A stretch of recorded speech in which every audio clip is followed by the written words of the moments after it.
Basically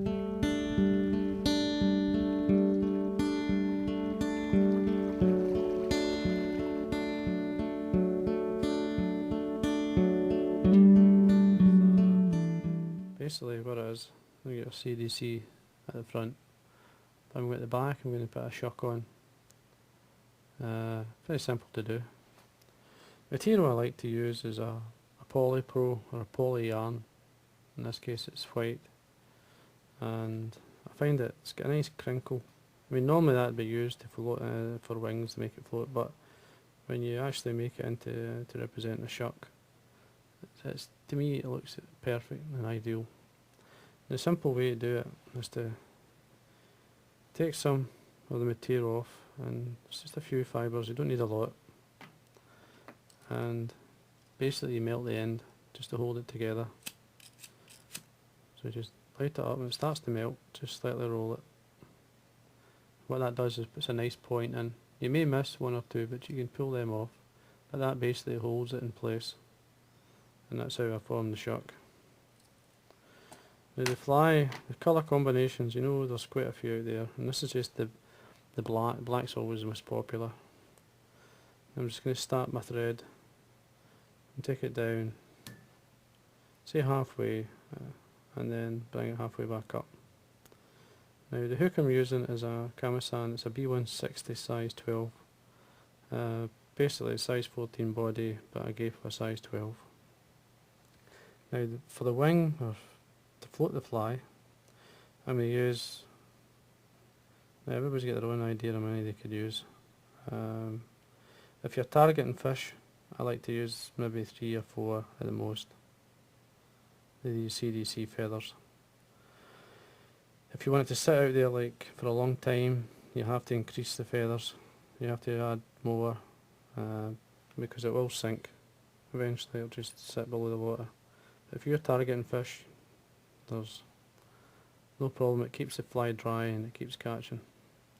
Now I've got 3 feathers here. To get the length, you want the full length, CDC, the full length of the hook. You want it tied forward. And then you want to tie it down, nice and tight. Leave a space to tie off on the way back up.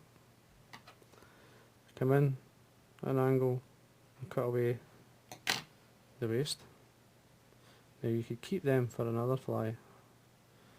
And a simple way, I mean these ends here are actually ideal for tying flies, don't throw them away. I should maybe show you a fly with these ends, because what happens is they dry much easier, and some prefer those cut ends until the softer ends, but you can have both. Now I'm going to tie in the shuck just now to save bulk. The shuck's the length of the hook, and that goes over the back. Just catch it down, and then you take away the excess. Now to mark the shuck, give an impression even it's a small midge itself. This is a Sharpie pen. A permanent marker pen, you're looking for obviously black, and that's it. So you can do it in a couple of turns. That's it, dead on the area, right in line with the barb. Now I've got a material here, it's clear wrap, Steve Spartan, which is just a nice medium sort of width plastic or PVC that works very well for ribbon midge patterns. Just catch it on the side. Now I've got some black seal's fur and some black rabbit mixed together here, slightly softer, and then I'm going to work my way up, tying in the rib, just taking your time. Just keep it quite tight, and then around about 2mm from the CDC, it should stop it there, and then bring your rib up, leaving a small space for the seal's fur and the rabbit to show through. This is like half a body, and then remove that. Now for the thorax, I'm going to use, just before the fly actually emerges, there's a burst of red. Now you could use the red here, which is slightly blue. This is the eye stub. Now there's a UV blue. I prefer to mix the UV blue with red seals fur, which to me gives a better, it's a nicer colour.